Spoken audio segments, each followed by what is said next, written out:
അസ്സലാമു അലൈക്കും വറഹ്മത്തുള്ളാഹി. പ്രിയപ്പെട്ടവരെ, ഇന്ന് ജൂൺ 26 സമസ്തയുടെ സ്ഥാപക ദിനമാണ്. സമസ്ത 100ൻ്റെ നിറവിൽ നിൽക്കുന്ന ഈ ഒരു സന്ദർഭത്തിൽ ഏവർക്കും സമസ്തയുടെ സ്ഥാപക ദിന ആശംസകൾ നേരുകയാണ്. ഇന്ന് ജൂൺ 26 വ്യാഴാഴ്ച ഇറങ്ങിയ സുപ്രഭാതം ദിനപത്രത്തിൽ സമസ്ത സ്ഥാപക ദിന പ്രത്യേക പതിപ്പ് ഇന്ന് സുപ്രഭാതം ദിനപത്രത്തിനോടൊപ്പമുണ്ട്. അതിൽ ബഹുമാന്യനായ സമസ്തയുടെ പ്രിയങ്കരനായ അധ്യക്ഷൻ സയ്യിദ് മുഹമ്മദ് ജിഫ്രി മുത്തുക്കോയ തങ്ങൾ പ്രിയപ്പെട്ട ടി പി ചെറുപ്പയുമായി നടത്തിയിട്ടുള്ള വലിയൊരു അഭിമുഖമുണ്ട്. അത് ഞാൻ നിങ്ങൾക്ക് മുമ്പിൽ എത്തിക്കുകയാണ്. ഏകദേശം അതിൻ്റെ പൂർണ്ണ രൂപം ഇന്ന് സുപ്രഭാത ദിനപത്രത്തിലുണ്ട്. അപ്പോൾ അത് നിങ്ങൾക്ക് കേൾപ്പിക്കുകയാണ്. പ്രിയങ്കരനായ സംസ്ഥയുടെ അധ്യക്ഷൻ സയ്യിദ് മുഹമ്മദ് ജിഫ്രി മുത്തുക്കോയ തങ്ങളും പ്രിയപ്പെട്ട ടി പി ചെറുപ്പയും നടത്തിയിട്ടുള്ള അഭിമുഖം. ആ ഒരു വീഡിയോയിലേക്ക് നിങ്ങളെ ക്ഷണിക്കുകയാണ്. നിലപാടിൽ മാറ്റമില്ല 100ൻ്റെ നിറവിലും എന്ന തലക്കെട്ടിൽ ഉള്ള ആ ഒരു ലേഖനത്തിലേക്ക് ഞാൻ നിങ്ങളുടെ മുന്നിലേക്ക് എത്തുകയാണ്. പ്രിയപ്പെട്ട തങ്ങളുമായിട്ടുള്ള അഭിമുഖം ഞാൻ ആരംഭിക്കുകയാണ്. 36,500 കൂടുതൽ ദിവസങ്ങൾ, 1200 മാസങ്ങൾ, ആറ്റിക്കുറുക്കിയാൽ ഒരു നൂറ്റാണ്ട്. സമസ്ത കേരള ജമിയത്തുൽ ഉലമയുടെ ആയുർ പഞ്ചാംഗമാണിത്. 100 വർഷങ്ങൾ പിന്നിടുന്ന ഒരു മുസ്ലിം സംഘടന പൂർണ്ണ നിറവോടെ ഇന്ത്യയിൽ സമസ്തയെപ്പോലെ വേറെ ഒന്നില്ല. അങ്ങനെയൊരു സംഘടനയുടെ 100ാം വർഷത്തിൽ അതിൻ്റെ അധ്യക്ഷനായിരിക്കുമ്പോൾ ചിലത് പറയാനുണ്ടാകുമല്ലോ. പ്രിയപ്പെട്ട തങ്ങളുടെ മറുപടി: സമസ്ത 100ാം വർഷത്തിലെത്തുമ്പോൾ തികഞ്ഞ സംതൃപ്തിയും അഭിമാനവുമാണുള്ളത്. സർവശക്തനായ അള്ളാഹുവിന് സ്തുതി, അൽഹംദുലില്ലാ.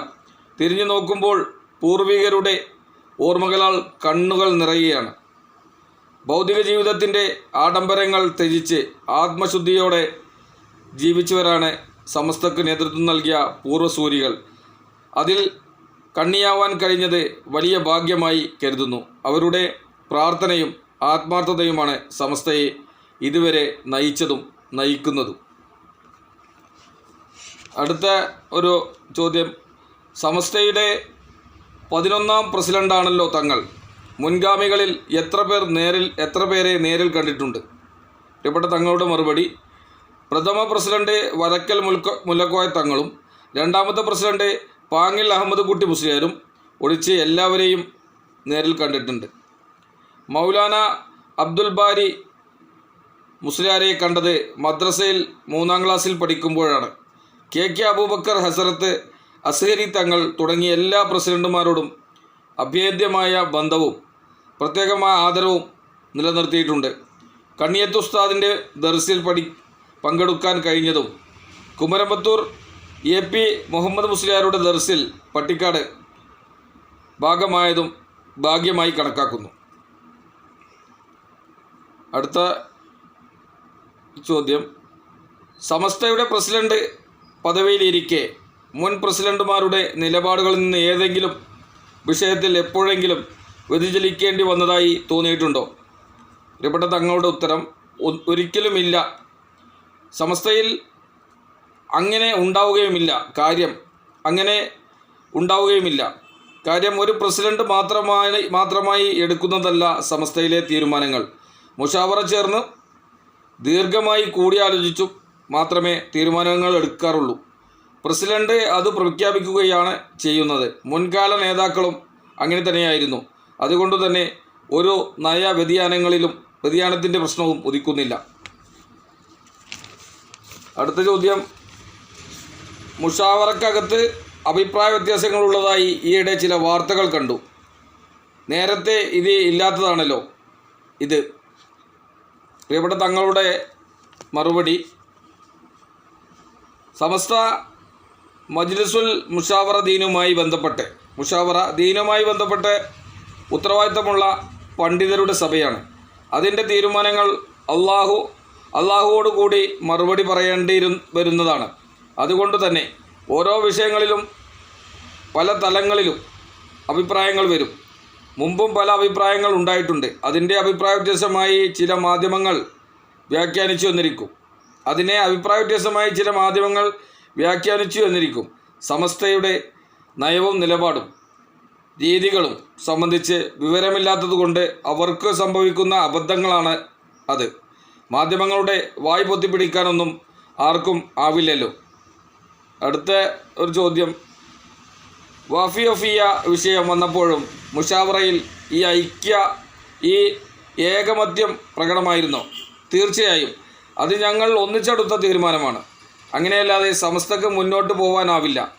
ഞാൻ പറഞ്ഞില്ലേ, മുഷാവറയിൽ പല അഭിപ്രായങ്ങളും വരും, എല്ലാം കേൾക്കും, അതിന്മേൽ ചർച്ചകൾ നടക്കും, ഒടുവിൽ ഒരു തീരുമാനവും ഉണ്ടാവും. വിയോജിപ്പുള്ളവരും ആ തീരുമാനത്തെ അംഗീകരിക്കും. ഇതാണ് മുഷാവറയുടെ പതിവ് രീതി. വഫിയ വിഷയത്തിലും നിലപാട് ഇത് തന്നെയായിരുന്നു. അതുകൊണ്ട് സമസ്തയെ സ്നേഹിക്കുന്ന എല്ലാവരും വഫിയ വിഷയത്തിലും സമസ്തയുടെ പിന്നിൽ ഉറച്ചു നിൽക്കേണ്ടതാണ്. അടുത്ത ചോദ്യം, സ്ത്രീകളോടുള്ള സമസ്തയുടെ നിലപാട് പൊതുസമൂഹത്തിൽ വിമർശനാത്മകമാകുന്നത് ഈയിടെ അധികമായിട്ടുണ്ട്. പ്രാകൃത സമീപനമാണ് ഈ ആധുനിക യുഗത്തിലും സമസ്തക്ക് സ്ത്രീ സമൂഹത്തിനോടുള്ളത് എന്നാണ് വിമർശം. പ്രിയപ്പെട്ട തങ്ങളുടെ മറുപടി, സ്ത്രീകളുടെ വിഷയത്തിൽ വിമർശകർക്ക് വിധേയമാക്കേണ്ട ഒന്നും സമസ്തയുടെ ഭാഗത്തു നിന്നും ഉണ്ടായിട്ടില്ല. ഈ വിമർശനങ്ങൾ പുതിയതൊന്നുമല്ല. ഇസ്ലാമിൻ്റെ സ്ത്രീ സംരക്ഷണ രീതിയാണ് സമസ്ത പഠിക്കുന്നത്. സ്ത്രീയുടെ നീതിന്യായ ആവശ്യങ്ങൾ വകവെച്ചു കൊടുക്കുക മാത്രമല്ല, അതിനുവേണ്ടി പൊരുതണമെന്നുകൂടി ഇസ്ലാം നിർദ്ദേശിച്ചു. സമസ്തയുടെയും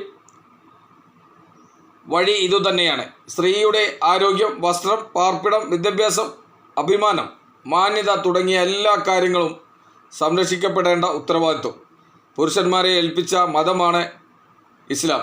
നബി സല്ലല്ലാഹു അലൈഹി വസല്ലം തങ്ങളുടെ എല്ലാ ഉപദേശങ്ങളിലും അധ്യാപനങ്ങളിലും സ്ത്രീകളെ സംരക്ഷിക്കപ്പെടാനും മാന്യതയ്ക്ക് ഭംഗം വരുത്തുന്ന കാര്യങ്ങളിൽ നിന്ന് അവരെ മാറ്റി നിർത്താനും പ്രത്യേകം ഓർമ്മപ്പെടുത്താറുണ്ടായിരുന്നു. ഇതൊക്കെയാണ് ഇസ്ലാമിൻ്റെ നിലപാട്. ഇതിനനുസരിച്ച് മുന്നോട്ട് പോകുന്ന സമസ്തയെ വിമർശിക്കേണ്ട ആവശ്യമില്ലല്ലോ. പ്രിയപ്പെട്ട തങ്ങളോട് അടുത്ത ചോദ്യം, അങ്ങയെക്കുറിച്ച് ചില മേഖലകളിൽ ഒരു വിമർശനമുണ്ട്. സമസ്തയിലെ മുൻ പ്രസിഡന്റുമാരെ അപേക്ഷിച്ച് കൂടുതൽ സമയങ്ങളിലും മീഡിയക്കാരെ കാണുന്നു എന്ന്. പ്രിയപ്പെട്ട തങ്ങളുടെ മറുപടി, എൻ്റെ ജീവിതത്തിൽ 90% സമയവും ദർസ് നടത്തുന്നതിനാണ് ചിലവഴിക്കുന്നത്. യഥാർത്ഥത്തിൽ മീഡിയക്കാരെ ഒളിച്ചു നടക്കുന്ന ഒരാളാണ് ഞാൻ. ആവശ്യത്തിനും അനാവശ്യത്തിനും വന്നു പൊതിയും അവർ. ചില അതിഥികൾ കാണാൻ വരുന്ന ദിവസങ്ങളിൽ അതിഥിയിലൂടെയാവും അവർ കടന്നു കയറാൻ ശ്രമിക്കുന്നത്. മാധ്യമക്കാരുണ്ടെന്ന വിവരമറിഞ്ഞാൽ അവസാന നിമിഷത്തിൽ സ്ഥലം മാറ്റിയാണ് ഞാൻ അതിഥികളെ സ്വീകരിച്ചിരുന്നത്. ആരെയും പേടിച്ചിട്ടൊന്നുമല്ല, ഇരിക്കുന്ന സ്ഥാനത്തോടുള്ള ഉത്തരവാദിത്വം കൊണ്ട് മാത്രം. എന്നാലും ചിലപ്പോൾ അതും ചോർത്തും എന്നല്ലാതെ ഒരിക്കൽ പോലും മീഡിയക്കാരെ വിളിക്കാറില്ല. ചാനലുകൾ നിരന്തരമായി അഭിമുഖത്തിന് വിളിച്ചുകൊണ്ടിരിക്കുന്നു. ഞാൻ എപ്പോഴും മാധ്യമങ്ങളെ കാണുന്ന ആളാണോ അല്ല എന്നത് മാധ്യമപ്രവർത്തകരോട് ചോദിച്ചാൽ മനസ്സിലാകുമല്ലോ. ഞാൻ അവർക്ക് വഴങ്ങാതെയും പിടികൊടുക്കാതെയും ഒഴിഞ്ഞുമാറി നടക്കുന്നു. സമസ്തയുടെയും മുഷാവറയുടെയും ഒക്കെ വാർത്തകൾ കൊടുക്കുവാനുള്ള സംവിധാനങ്ങൾ സമസ്ത ഓഫീസിലുണ്ട്. അതേസമയം സമസ്തയെ ചിലർ താഴ്ത്തിക്കെട്ടാറുണ്ട്. അവരെ തിരുത്താതെ വയ്യ. ചിലതിന് മറുപടി പറഞ്ഞില്ലെങ്കിൽ ആരോപണം അംഗീകരിക്കലാവും. അത്തരം ഘട്ടങ്ങളിൽ മാധ്യമങ്ങളെ കാണേണ്ട നിർബന്ധാവസ്ഥ ഉണ്ടാവും. സംഘടന പ്രതിരോധത്തിലാകുമ്പോൾ വിശദീകരണം നൽകുന്നത് തെറ്റല്ല. അല്ലെങ്കിൽ തെറ്റിദ്ധാരണകൾ തിരുത്തപ്പെടാതെ തന്നെ കിടക്കും. അതിനർത്ഥം ഞാനൊരു മീഡിയ കമ്പക്കാരനാണ് എന്നല്ല. പ്രിയപ്പെട്ട തങ്ങളുടെ മറുപടി, സമസ്തയുടെ മുൻ പ്രസിഡന്റുമാരുടെ കാലത്ത് ഇത്രത്തോളം മാധ്യമങ്ങളില്ലായിരുന്നു. എന്നിട്ടും ഷെയ്ഖുന ശംസുൽ ഉലമയെ പോലുള്ള പണ്ഡിതരെ ചിലർ വേട്ടയാടി. മറുപടി പറയാൻ സമസ്തക്കൊപ്പം മാധ്യമങ്ങൾ കുറവായിരുന്നു അക്കാലത്ത്. അടുത്ത ചോദ്യം, ഈ സാഹചര്യത്തിലാണോ സുപ്രഭാതം ആരംഭിച്ചത്? അങ്ങനെ പറഞ്ഞുകൂടാ. സ്വന്തമായി ഒരു പത്രം എന്നത് സമസ്തയുടെ സ്വപ്നമായിരുന്നു. 1929 വല്ലപ്പുഴയിലെ ചെമ്മൻകുഴിയിൽ ചേർന്ന സമസ്ത സമ്മേളനത്തോടനുബന്ധിച്ച് ചർച്ചയിലാണ് ഒരു മുഖപത്രം എന്ന ആശയം ഉയർന്നു വരുന്നത്. അത് അറബി മലയാളത്തിലെ അൽ ബയാനിൽ എത്തി. ഈ മാസിക വഴിക്ക് വെച്ച് നിന്നു. തുടർന്ന് 1950കളിൽ പുനഃപ്രസിദ്ധീകരിച്ചെങ്കിലും 1959 വീണ്ടും നിന്നു. 1954 പരപ്പനങ്ങാടിയിൽ നിന്ന് വീണ്ടും തുടങ്ങി. മലയാളത്തിൽ ദിനപത്രങ്ങൾ കുറഞ്ഞ കാലമായിരുന്നു. പിന്നെ ദിനപത്രങ്ങളുടെ ഒരു വേലിയേറ്റം തന്നെയുണ്ടായി. അപ്പോൾ വീണ്ടും ആലോചന ഗൗരവത്തിലായി.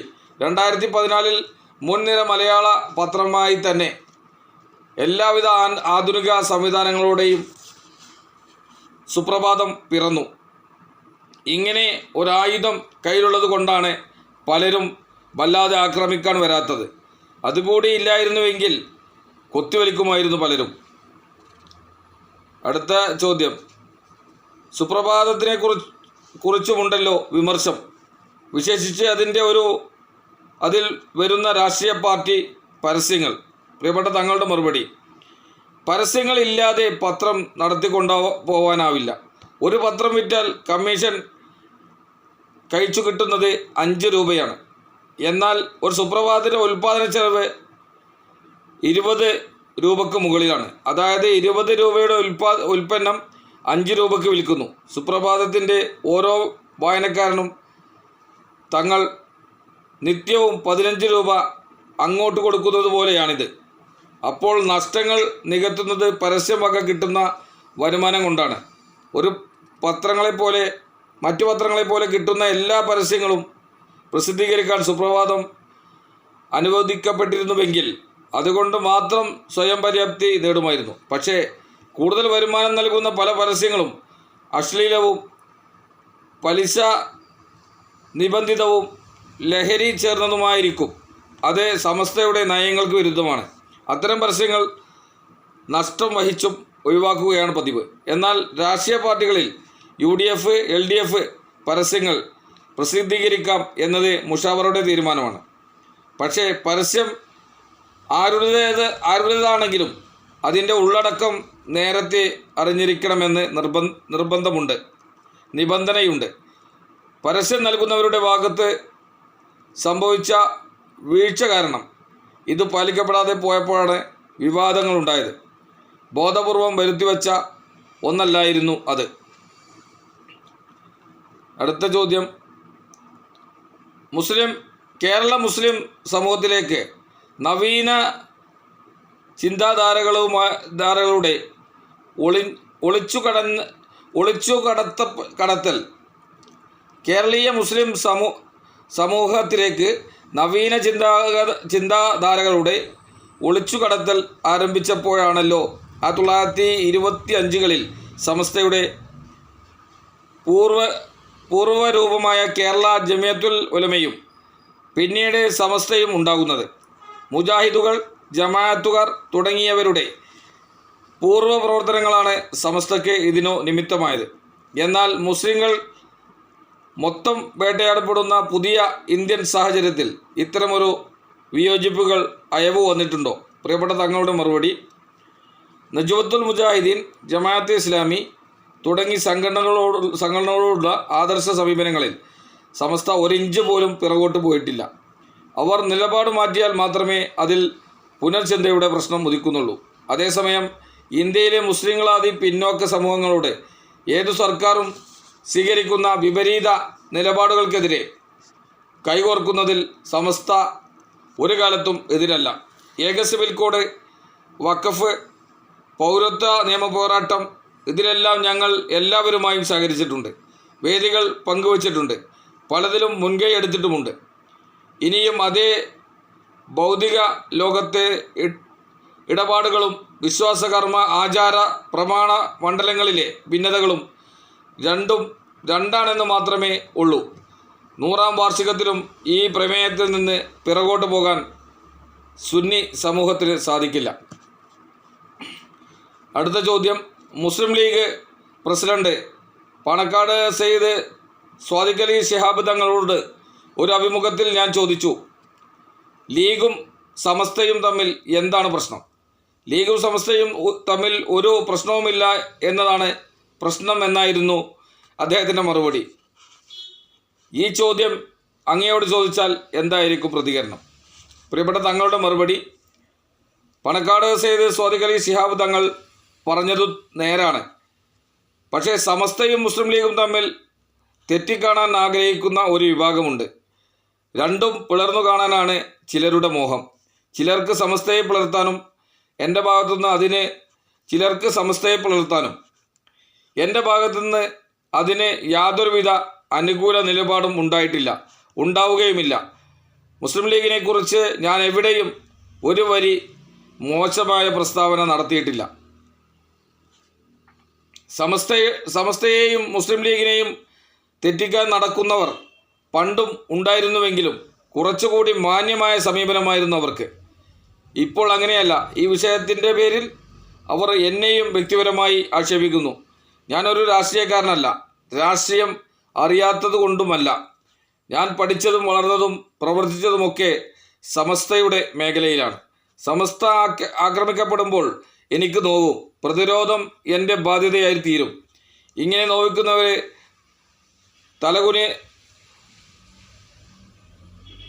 തലകുനിർത്തിക്കൊണ്ടുള്ള ഒരു സംരക്ഷണവും എനിക്കും കിട്ടേണ്ടതുണ്ടല്ലോ.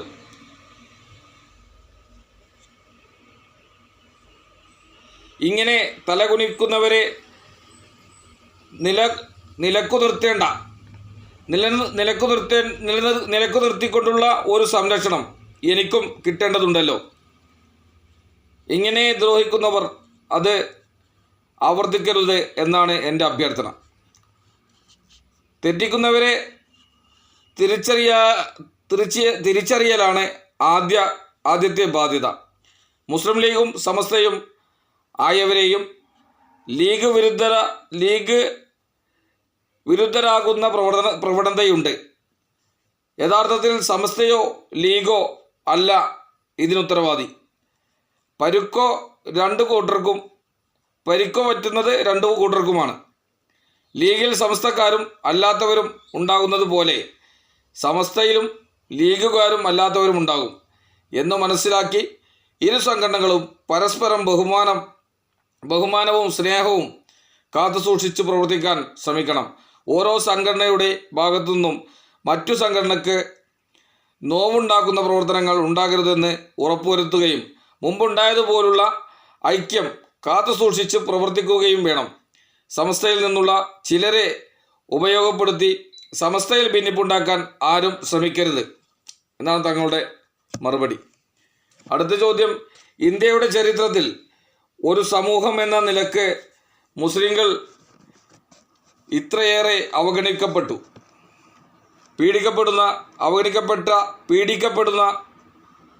പീഡിപ്പിക്കപ്പെടുന്ന ഒരു കാലവും ഉണ്ടായിട്ടില്ല.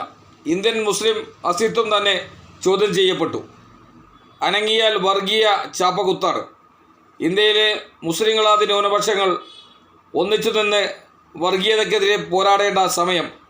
100-ാം വാർഷികത്തിൽ സാമുദായിക മൈത്രി ഊട്ടിയുറപ്പിക്കുന്ന പദ്ധതികൾ വല്ലതുമുണ്ടോ? പ്രിയപ്പെട്ട തങ്ങളുടെ മറുപടി, വർഗീയത ഇസ്ലാം ഒരിക്കലും പ്രോത്സാഹിപ്പിക്കാത്ത ചീത്ത പ്രവണതയാണ്. ഇന്ത്യയുടെ തീരാശാപങ്ങളിൽ ഒന്നായി അത് മാറിക്കഴിഞ്ഞു. എല്ലാ മതസ്ഥർക്കും തുല്യാവകാശം ഉറപ്പുവരുത്തുന്ന ഒരു ഭരണഘടനയാണ് നമുക്കുള്ളത്.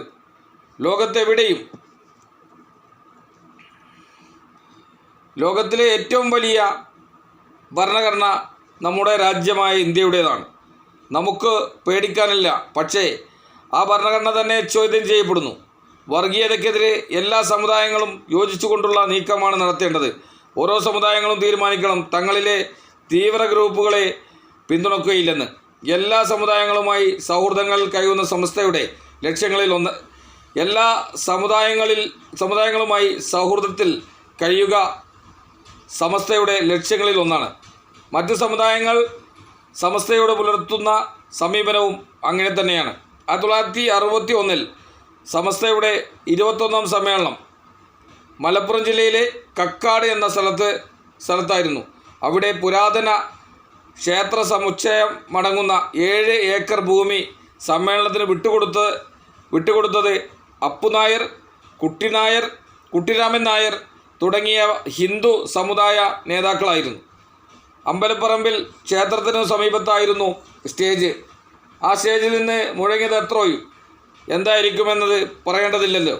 സമസ്തയും ഹൈന്ദവ സമുദായവും തമ്മിലുള്ള ബന്ധത്തിൻ്റെ ആഴമാണ് ഇത് കാണിക്കുന്നത്. ഇതിൻ്റെ ഇന്ത്യൻ മോഡലാണ് നമുക്കാവശ്യം. നിശ്ചയമായും സമസ്തയും കാത്തിരിക്കുന്നത് അത്തരം ഒരു ഇന്ത്യക്ക് വേണ്ടിയാണ്. 100ാം വാർഷിക മഹാസമ്മേളനത്തിൻ്റെ വിജയത്തിനു വേണ്ടി എല്ലാവരും പ്രവർത്തിക്കുകയും സഹകരിക്കുകയും വേണമെന്ന് അഭ്യർത്ഥിക്കുന്നു. ഒരു നൂറ്റാണ്ട് മുമ്പ് കേരളത്തിൻ്റെ നഗരങ്ങളിലും നാട്ടിൻപുറങ്ങളിലും നവീന ആശയങ്ങളുടെ വിത്തുമായി എത്തിയവർക്കെതിരെ നാട്ടിലെ സുന്നിധാര പണ്ഡിതവൃന്ദം നടത്തിയ പോരാട്ടത്തിൻ്റെ ചരിത്രമാണ് സമസ്ത കേരള ജമിയത്തുൽ ഉലമയുടേത്. പ്രഭാഷണങ്ങൾ, പ്രബന്ധങ്ങൾ, സംവാദങ്ങൾ, സംഭാഷണങ്ങൾ അങ്ങനെ കടന്നുപോയി. ശബ്ദമുഖരിതവും വൈജ്ഞാനിക സംഘർഷിതവുമായ ഒരു നൂറ്റാണ്ട്. അതിനിടയിൽ ഒട്ടേറെ മഹത്തുക്കൾ മൺമറഞ്ഞു. അവർ പാകിപ്പോയ വിത്ത് മുളപ്പിച്ചെടുക്കുകയായിരുന്നു പിന്നീട് വന്ന 2ാം തലമുറ. 2026 ഫെബ്രുവരിയിൽ കാസർകോട്ടെ കുണിക വിദ്യാഭ്യാസ സമുച്ചയാങ്കണത്തിൽ ഐതിഹാസിക മുഹൂർത്തങ്ങളുടെ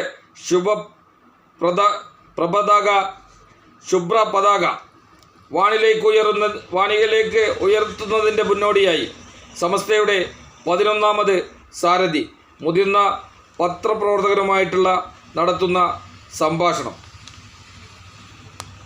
പ്രിയപ്പെട്ട തങ്ങൾ, സമസ്തയുടെ ആദരണീയനായ പ്രസിഡന്റ് സയ്യിദ് മുഹമ്മദ് ജിഫ്രി മുത്തുക്കോയ തങ്ങൾ, പ്രിയപ്പെട്ട